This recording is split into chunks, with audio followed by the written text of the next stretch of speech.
झटपट पदर काढायचा असेल तर आपल्या हातातल्या बांगडीच्या साहाय्याने आपण पदर काढू शकतो। कसा काढायचा ते मी तुम्हाला दाखवणार आहे। पण सुरुवातीला आधी आपली साडी समजा तुमची स्लीपरी असेल तर अशा प्रकारे साडीचं जे टोक असतं त्या ठिकाणी आपल्याला छोटीशी गाठ बांधायची आणि त्यानंतर साडी नेसायला सुरुवात करायची आहे। आणि आता इथे पदर काढायचा आहे, त्या पदराची जी दोन्ही टोकं आहेत ती अशा प्रकारे एकत्र करून घ्यायची आहेत आणि त्यानंतर आपल्या हातातल्या बांगडीचा आपण वापर करणार आहोत। तर इथे बांगडीमध्ये आपण हा पदर आता टाकणार आहोत। आता बांगडीमध्ये पदर टाकून झालं की त्यानंतर ती जी बांगडी आहे ती परत एकदा आपण हातामध्ये अशीच आपल्याला घालून ठेवायची आहे। आता इथे पदराच्या प्लीट्स आपण काढणार आहोत। तर अगदी मोठ्या साईजमध्ये प्लीट्स काढायच्या नाहीत, लहान साईजमध्ये। आता साडीची जी बॉर्डर आहे तेवढ्या आपण प्लीट्स काढू शकतो आणि जी शेवटची जी आपली वरची जी प्लीट असणार आहे ती मात्र थोडीशी आपल्याला मोठ्या साईजमध्ये घ्यायची आहे। अशा प्रकारे आपण झटपट पदर काढू शकतो। आता इथे सगळ्या प्लीट्स आपण एकत्र केलेल्या आहेत। इथे मी आता एक पिन लावणार आहे।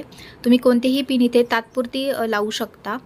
आता इथे राहिलेल्या ज्या पदराच्या प्लीट्स आहेत त्याही मी एकत्र करून घेते आणि एकत्र करून झालं की त्यानंतर पदर आपल्याला पाठीमागून फिरून आपल्या डाव्या खांद्यावरती घ्यायचा आहे।